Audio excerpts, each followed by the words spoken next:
Wellness is a practice, not just a word.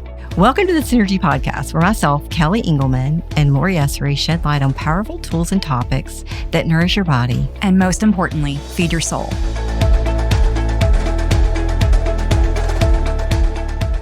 Hey, Synergy listeners, we are about to interview Said Hasyim. I'm so excited about this interview. This is his very first podcast.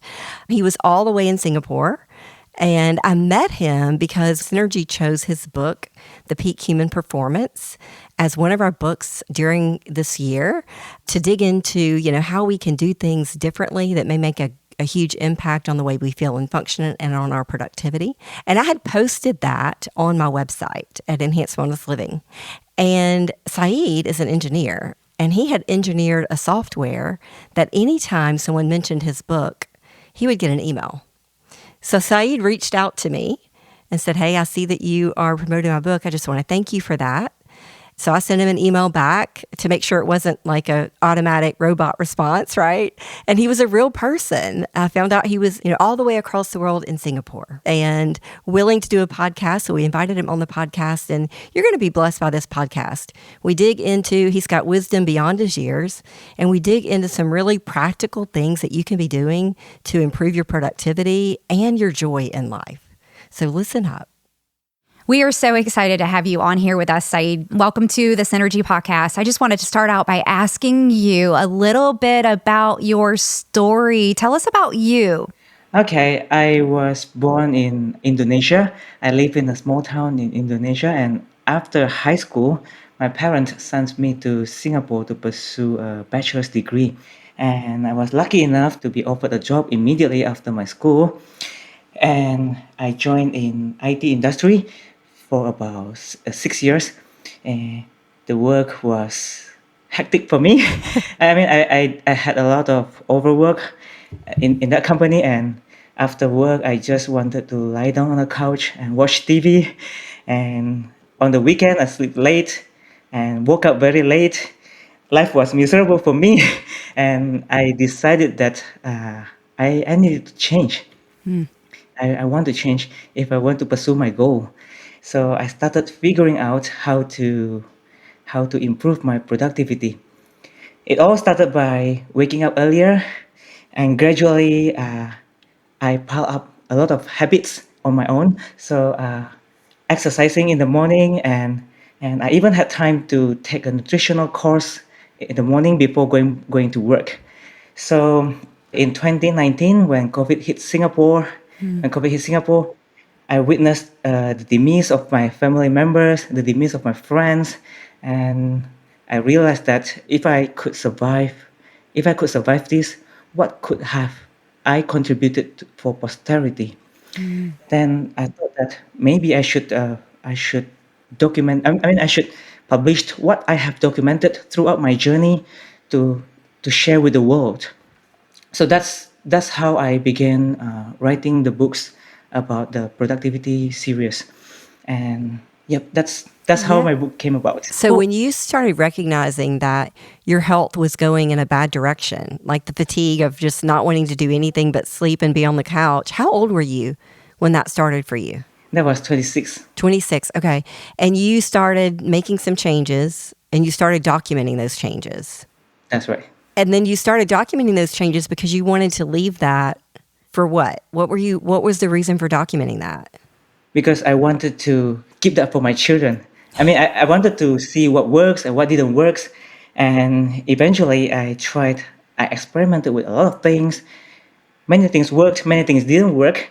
And the good thing is that, I ended up finding a lot of things that worked. So those are all the things that I documented down. Yeah. I wanted to keep it and share it with my children.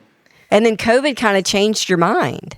COVID That's was right. like, you were like, everybody needs to know this, right? Not just my children, but everybody really needs to know this. I think that's phenomenal. Yeah, what a great job at being so young and taking the time to document, right, what you were seeing and feeling and experiencing. So what would you say are the foundational things that you learned through your experiment that have made the most difference initially and then continue to make a difference in your life now? I felt that the foundational thing is that you need to take care of your body. That came first. That came first before anything else. And throughout my research on the productivity, there are various areas like developing good habit, the developing good brain, and so on and so on. But the foundation is always starting with the good body, with a healthy body.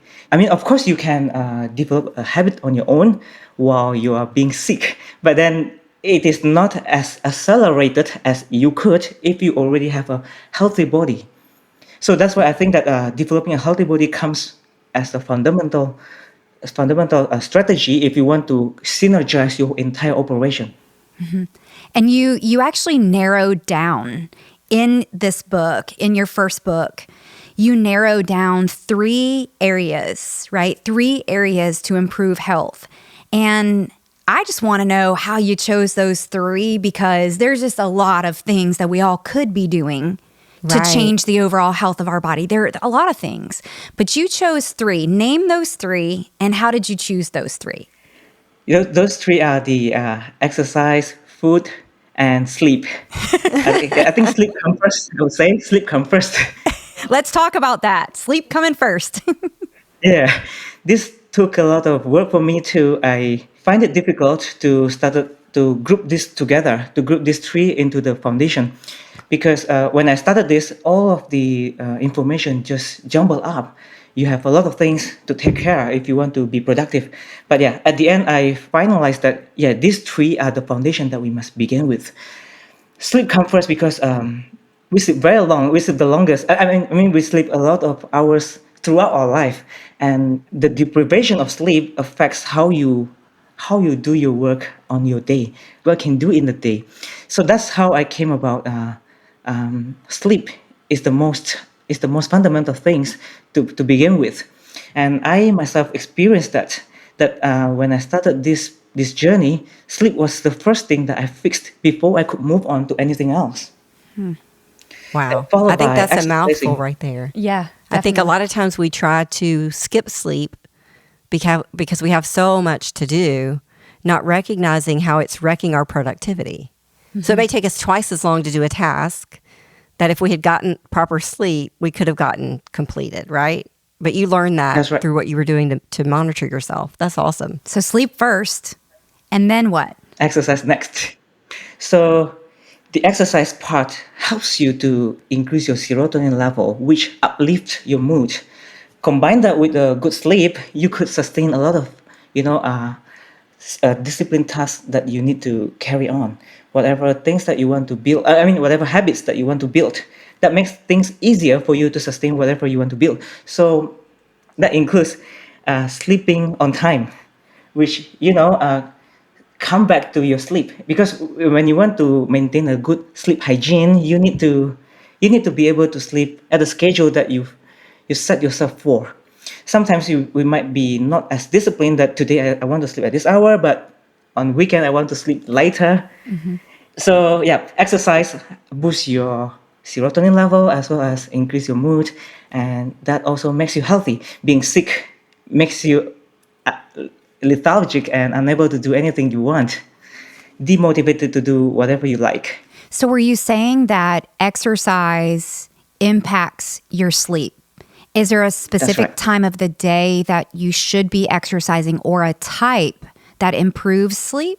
Yes, based on my research, and I experienced this myself, there's some science behind it that when you do the aerobic exercise in the morning, makes you sleep well at night compared to when you do it in the evening. Yes. Compared to when you do it in the evening. Yeah. Yeah. Yeah. And if you do the anaerobic exercise, the heavy, the strength training, late at night or closer to your bedtime, it makes it difficult for you to sleep because your heart rate is elevated right after the exercise. Yeah. I experienced that myself too. So what you were saying was sleep first, got to fix that, right? Improves performance, which probably allows you to exercise better, right? And then turns around and helps you sleep. And then the last one in those 3 were food, right? It was food. So tell us about that. Well, I think that we need to favor whole food, cut out sugar and all those help back on your exercise and help back on your sleep. When you eat good, you can you can sleep well, you can exercise well as well. You have the strength to carry on your exercise. So food also makes your body healthy. Those are the three foundations that I found is the base things that we need to figure out. And We you need to said fix. basically a whole food-based diet. So real food, That's right. staying away from packaged, staying away from sugar. I mean, that's right up our alley. That's what we teach every single day. So I have to ask this, what is your formal education? Okay, I studied computer science, majoring in digital security. So I'm a software engineer by training. So how does that intersect with and how does that contribute? Like, how did you get where you're at now with essentially biohacking the body, as I like to call it? Okay, I like to maximize everything that I do. When I do programming, I want to maximize its efficiency, and then the same goes to my goal. When I wanted to improve myself, I want to drill to the detail. I want to dig into the things that were what I can do to maximize its benefit, what I can do to synergize its impact.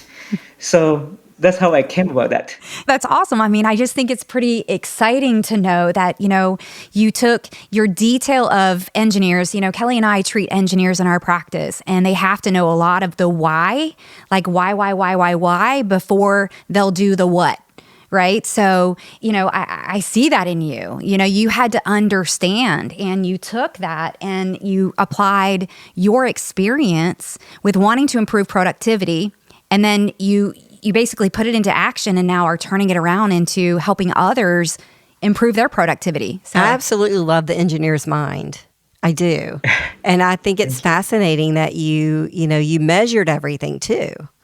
So tell us a little bit about how you were measuring yourself. You weren't just going by subjective feelings. You weren't saying, oh, I feel better. I mean, all you were. But what were you measuring? What were your objective measurements that you were doing during this time? All right. Every day when I wake up, the first thing I'll do is I'll step on a digital scale, and that will record my weight, and it will be sent to the cloud, to the internet. I mean, to my storage in the internet every day. So I have the tracking record every day, and I have my Aura Ring where I record my detail on that night. What did I do? What's happening on that day, so that I can tally at every week. I can tally what did I do on that day, and that contributes to this and that. Even my exercise, when I do the strength training, I record how much weight I lift today. Plus, as soon I mean, include even the calorie intakes when I eat. Whenever I eat, I weigh how much calories, I record that down. But eventually, you don't have to do that. I realized that that's a tedious work for you to do, to weigh every single food whenever you want to eat. At the beginning, yes, you need to. I mean, if you want to be very specific. So in my case, yes, I wanted to know how much calories I took on the day. So I measured that a long time ago, and now I don't have to because I have the gut feeling. I know already. I can. Yeah, I so can you've walked guess. yourself to a place of being able to have intuitive eating because you spent the time getting to know your body, right? And what was working for you. I love that. That's what we teach also is, let's learn your body first. There goes a period of time where you're going to need to measure things and you're going to need to write things down and give us some objective data so that you can get to the place where intuitive eating makes sense, right? We often say you can't manage what you don't measure. And although that is tedious work in the very beginning, it's necessary work that has to be done so that you can begin to see and create your own connections. I feel this way, I see this data. And then after you create those connections, you have to do less of that monitoring. Although I have to say, I do like monitoring, and I love that you use an Aura Ring. We use our Aura Rings too. We love Aura. We love the data. And I'm falling more in love with it because, of course, they're adding more and more parameters, more things data that we points. get to, more things that we get to monitor, which is really awesome. So I want to ask you a little bit about your book, your first book. And I hear that you now have 4 books and a 5th book on the horizon, I believe. So we'll talk about all of those. But the one that I'm specifically talking about right now is Peak Human Clock, which is your first book. And I want to know who's Jack And who's Johnny? Oh, those are fictional characters. Okay. Sometimes we have fictional characters that are family members or maybe they're ourselves and we make it up. So they're just fictional. Yeah, those are fictional, but Jack is someone who was like me when I was young. Okay. Okay. Yes. He was like me, and like most of my colleagues when I was young. Yes, so I need to make up one character who represents this group of people, Yes. so that I can make it easier for reader to understand. Yes. Absolutely. Yeah. So it was using your own story. It was your own story. Yes. I'm saying that to really say to you and really to our listeners that our stories are powerful. Our stories are really, really powerful. You know, Kelly's story, my story landed us where we are today, doing what we're doing today, talking to you and connecting with someone all the way over in Singapore. And I just think that's really cool that our goal uniformly is we basically have the same goal, which is to improve people's lives, help them live optimally. And it doesn't matter where we live, we have that power to do that. So I just think it's really brave of you to begin writing these books. I know we have used this book in our practices and they have already begun, they make sense. They've had an impact already. And I can't wait to read your other 4 and I can't wait for the 5th one. So can you walk us through those 4 books that are out and then that 5th book that's coming? Tell us a little bit more about them. Sure. The second book is Peak Self-Control. It is about building willpower, building our own willpower to sustain a habit, So it is more about the scientific explanation on why some people fail their New Year resolution, why some people succeed. Some people just fail to build their habit 30 days later. Some people could succeed in doing that. Mm-hmm. So those are talking about building a good discipline, building a self-control that you can stack up on your own to create more good habit for yourself, so that you can create a ripple effect throughout your life. So what are the key factors there that help us build sustainability with our goals? Because we all know that willpower is kind of a self-limiting, it's almost like a fallacy, right? We can't have enough willpower in and of ourselves. We have to create it, right? So what are the key factors that help us create that ongoing drive to sustain our habits? All right. So the very first thing that we need to take care of that is that we need to make sure we need to identify things that draw our willpower, the things that drain our willpower. For example, a pack of potato chips in our kitchen cabinet. Ooh, now you're getting nosy. Yeah, that was me when I was young. That was me. So every time you wanted to eat good, like you wanted to eat an oatmeal, for example, whenever you open up your kitchen cabinet, there's a potato chip staring at you. Talking to you. They talk to me. Do they talk to you? They say, I'm over here. Hello. So that itself is drawing your willpower. That itself, just having the potato chips lying on your kitchen cabinet is drawing your willpower. We haven't mentioned about the design of the package, the packaging, the psychological package designed by the company to draw you to pick up that potato chip and eat that. We haven't talked about that yet. So that itself is already drawing your willpower. So we cannot fight against our willpower forever. There's just a limit. So we need to identify the list of factors that draw our willpower and then eliminate them. That way, we don't have to fight. We don't have to resist against our willpower. So we can use our willpower, the full tank of willpower, for really something useful to build a new habit. So yes, that's really something that, the book will revolve around talking about willpower. I love that. Every January we really focus on, the power of creating habits that are going to be sustainable. And so I'm just going to say to the listeners, this would be a really good read to dig into. I know from your first book, it's going to be very engaging and also very practical. And how do you implement, right? And I think you hit on the point that creating an environment that leads to success, right? Because if you have That's more right. things in your environment that are drawing away from your willpower, then you're not going to be able to sustain. So, It's like that the thing you used to say, Lori, time under tension. Yes. The longer time under tension, the more opportunity for making a bad decision, right? That's right. Same thing That's with right. setting that environment up in a good way. Exactly. So, book number 3, tell us about that. Book number 3 is about brain plasticity. How do we improve our brain power? Our brain is the CEO of our whole life. So, if we want to maximize our productivity, I feel that we need to fine tune our brain power, increase our cognitive performance, and the book will talk mostly about increasing the neurogenesis, or rather the regeneration of our neuron, of our cell, of our brain cell. We used to think that once those brain cells were gone, they're gone.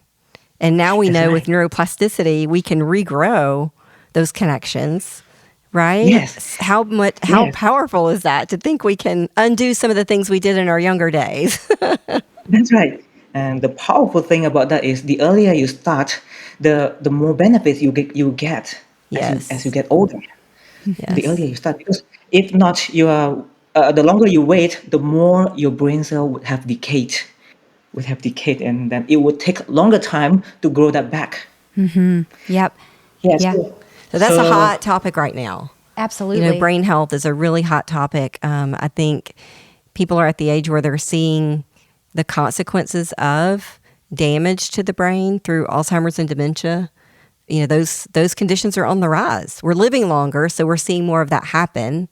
So yeah, that's going to be really fun to dig into. And then we're also seeing that brain degradation or functionality of the brain decline is beginning earlier and Earlier, earlier and yes. earlier.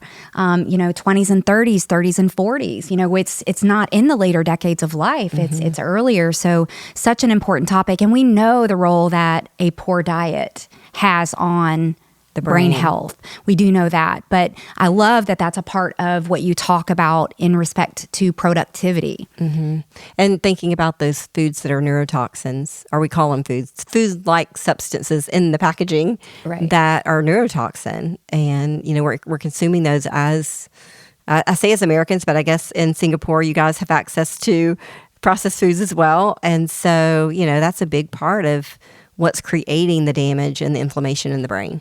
And so the next book is on peak mindset. That talks about living heavier and how you exploit our subconsciousness to move forward with your goal. so the power of your mind, right? How you think so as you are.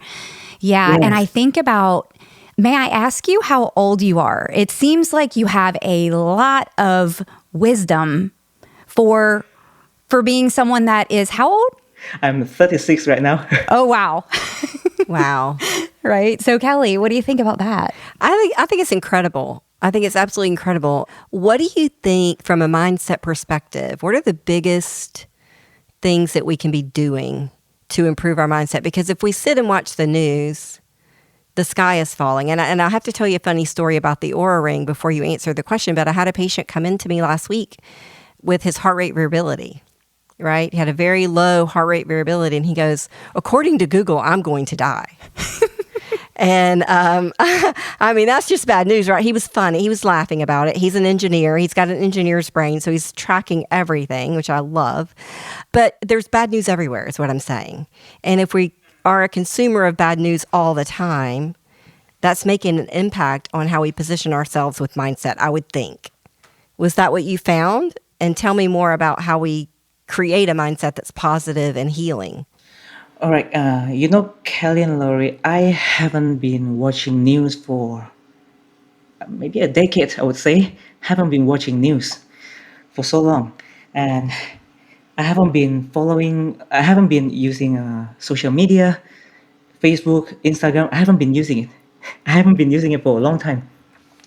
At one point, when I was 27 or 28, I deleted my Facebook account. So I think the very first thing that we need to keep our mind healthy is that we need to stay away from all the any news that is not useful for us.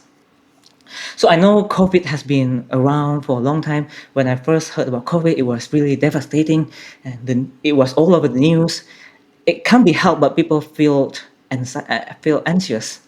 That just makes matter worse. But then I found that there was nothing else I could do other than following the authorities. They ask us to stay at home. Yes, we will stay at home. Keep away from keep a 1 meter distance and so on. So there was nothing else we could do. Even if we continue to be fearful, we can't do much about it. It's beyond our control. So rather than putting our mind into that direction, we could channel its power into doing something else. So in my case, what I did was I used most of my time during COVID time writing books, and the outcome was I got to publish my book. That's the difference, versus keeping on the news to check how many cases we have today. What's happening today. I can't do anything with that already. So that's what I've been doing. So as of now, I also am staying away from news. I just have to say, like, what I hear you saying is that distractions, the things around That's us, right. we really, again, going back to what you said before, is that environmental, looking at the environment and decreasing that and controlling what we can control and focusing our attention on what we can make an impact on. Absolutely. What I was going to say is I feel like some of our listeners are cringing, thinking they can't give up the news, right? They have to watch the news. They have to know what's going on. And what I would say to that is you have someone in your life that's the headline news. They're going to let you know if the sky's falling. That's right. So That's you right. don't have to sit there and watch it. I promise. You can learn about current events in a different way.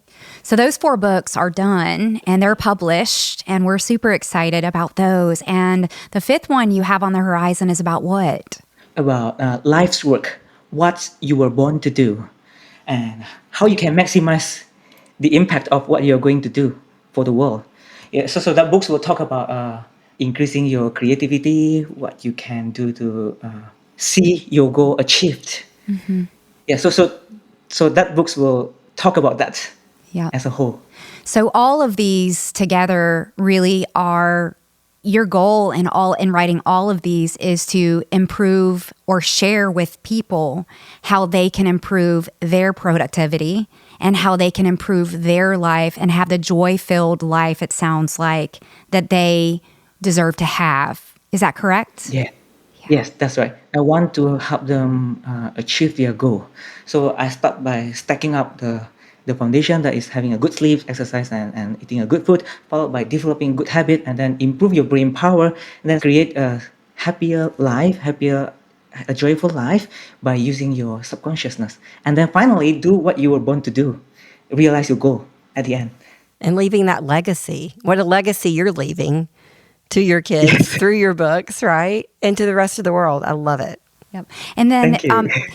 Said, this is your first podcast, right? That's right. That's my first podcast. Yeah. So I want to, one of the things Kelly and I were talking about, we are excited to have you on here to talk with you about this and have you on here for your first podcast. I can't wait to say that I knew you when, because I think what you're writing and what you're doing is powerful. And I truly believe that people's lives are going to be changed as a result of what you're doing. Thank you. So, Said, can you tell our listeners where they can find your books and where they can find more information out about you? I can be found in my website, saidhasyim.com. That's my full name, and it contains all the references to all my books. And my books are also in Amazon. So, feel free to check that out.